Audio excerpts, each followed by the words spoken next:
If mother turned the light off, I waited for her to leave and turned it back on. Eventually, Daddy realized I was turning the light back on. Suspecting something was wrong, he sat down on the side of my bed. What's wrong, Chase? He asked as he sat next to my bed.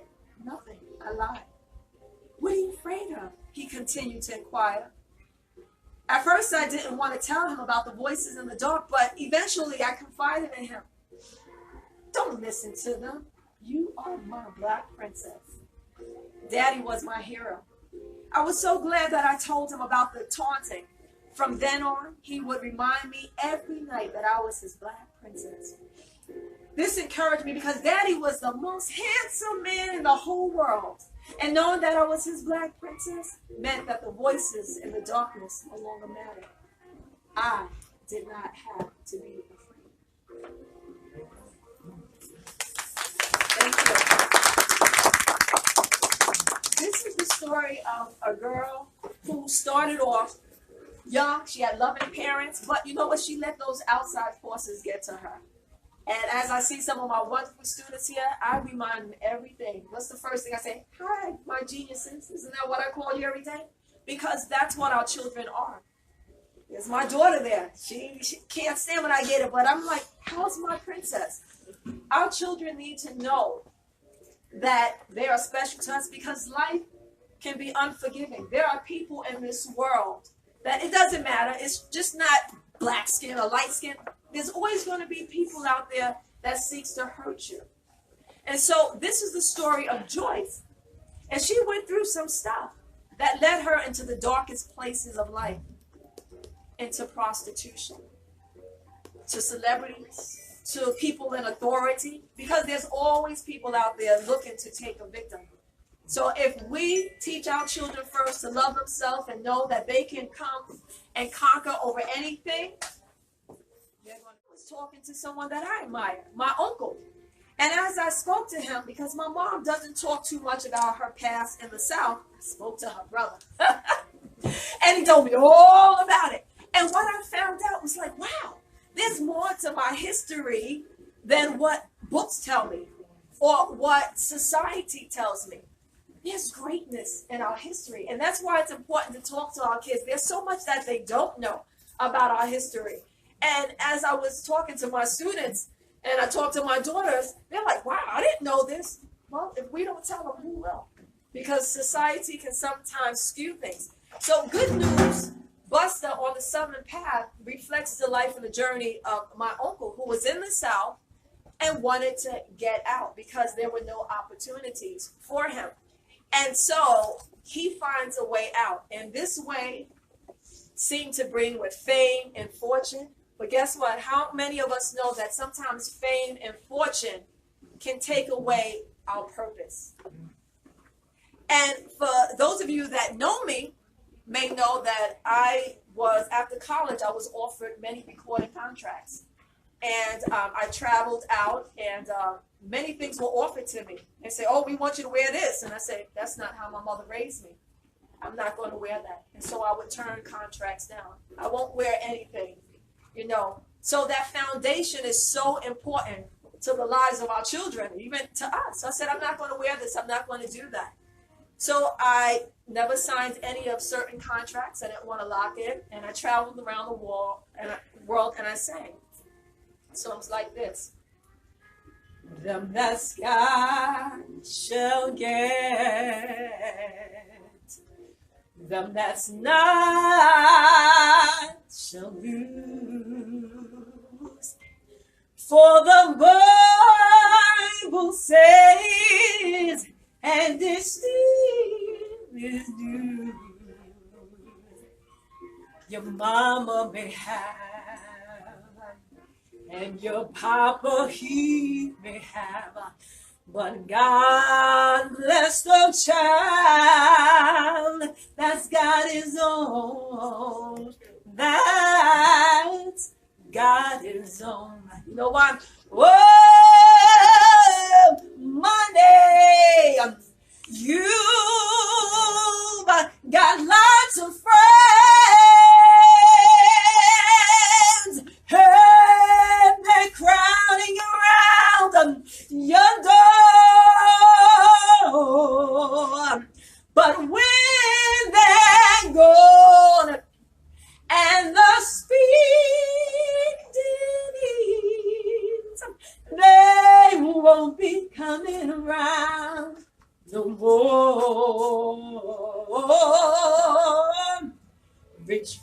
nations game, cross the ransom. You can help yourself, but don't you take too much, yeah.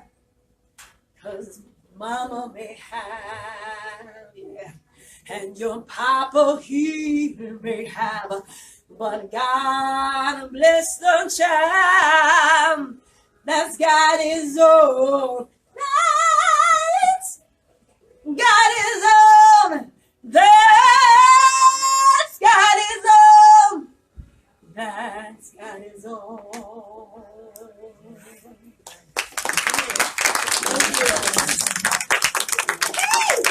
Here's my lovely, lovely friend there, Bill. Hi, Bill. I love you. Thank you. God bless the child that's got his own. So when things happen in life, you can't always run to your friends or your neighbors. God has a special gift for you, each and every one of you, from the children to the middle age to the older age. Every one of us has a path that we were called to go on. And the key thing is, how do we keep it going? Well, we get around people who are going to inspire us.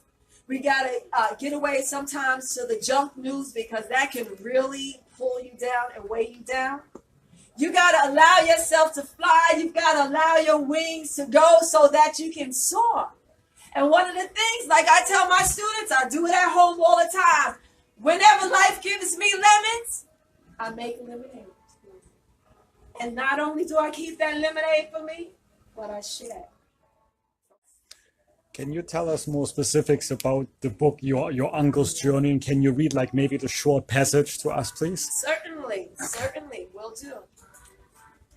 So I'm not going to tell you too much because I want you to like get the book. But I will read one of the samples out of Bus's book, which I find really interesting. First, I'll read the back so you can hear that. Good News Buster highlights the early years of Roosevelt Johnson, a spiritual patriarch of present-day truth who was born after the Great Depression. A descendant of sharecroppers and self-made businessman with deep spiritual roots, Roosevelt is determined to find a way out of the oppressive South. When an opportunity to perform secular music at the Apollo Theater in Harlem surfaces, Roosevelt takes a chance, veering from his call to the gospel and promising himself he'll return. Will the prospect of earthly gain drown out his inner voice? And I'm going to read one of the chapters here that I find interesting and that my students usually like. Mischief. Okay, here we go. Pecan colored and peacock proud. I realized that growing up in the 1940s and 1950s had its perks. And it wasn't just because heavyweight boxing champion Joe Louis was whipping butts of all colors in the ring, giving people of color something to be proud of. This brown bomber, as he was known, rose up from the ashes like nobody's business. And like Papa Johnson's dad, Joe's dad was a sharecropper, gleaning food and splitting the soil. It didn't matter none because Joe's past couldn't hold him down. He went from the amateur world heavyweight boxing champion and stayed there over 10 years. Yeah, Joe did us proud and made my childhood memorable. But he wasn't alone on that platform. There was something else that made my childhood memorable. School. And all the students say, yeah. I attended Stonehill Elementary School in Sumter. Every day we had prayer, Bible study, and sang songs about the goodness of the Lord. These activities were a part of the day called devotion. I love devotion because I got to do two of my favorite things, study the Bible and sing the good news. Something about having the good news at school made learning wonderful. And like one of Mama's buttery biscuit on a plate of chicken, liver, grits, and homemade gravy, I sopped up everything I was taught. I learned so fast that my teachers skipped me from the first grade to the third grade. Now, even though having your child in a class with older students has always been a concern for some, it wasn't for Mama. She was okay with it. No one was going to take advantage of me. I could speak up for myself. Besides, being with older kids wasn't the problem. Fact is, like most kids, sometimes I was good and sometimes I misbehaved. For example, prior to being skipped, you see, one day Mama told me to stay in the house while she went out to work. I heard her, but I just didn't listen. And after she left, I snuck out to play with two of my buddies. We decided to go by Monk's house and make mischief. Monk was a gal from school that lived up the road. And sneakily, we walked the trodden path. As we got closer, we heard the faint giggles of Monk and some other young gals. Moving closer, we saw they were playing house. And they were so engaged that they didn't hear us. Great. The creases in the corners of my mouth slid upwards as I turned to my buddies and declared, "Let's have some fun, boys." "Kick that house down," I replied. Then I snuck up close and I kicked the first thing in sight. "Buster Johnson!" Monk yelled furiously as our hands closed tightly. My buddies and I didn't hang around to watch if the other gals responded. We took off running.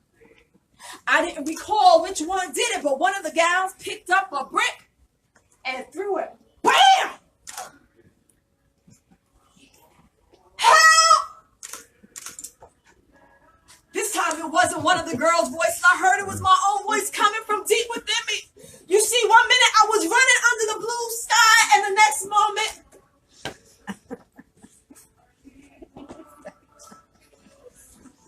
everything went dark. You see, darkness became an unwanted companion that could come to me like glue. And when I awakened, I learned that the brick hit my spine. A trauma that caused me to go completely blind within 3 months. Blind? Blind? I was just 7 years old. And to add to the misery, the doctor told Mama that I might never get my eyesight back. We just had to wait. It's all right. Normally, I might have gotten a switch for this stunt of disobedience, but Mama didn't beat or punish me. I guess going blind was punishment in itself. Not to mention the agony that the light outside just burned my eyes, and my eyes, they hurt so bad. There were days that I refused to come from under the bed because the light was hurting me. So there I was home and in the house after all. And neither Dad nor Mama had enough money to send me to school for the blind, so for a whole year, I stayed indoors, imagining what my friends were doing outside. And that was pretty bad for an active boy. But at least I could still hear the good news being sung at home.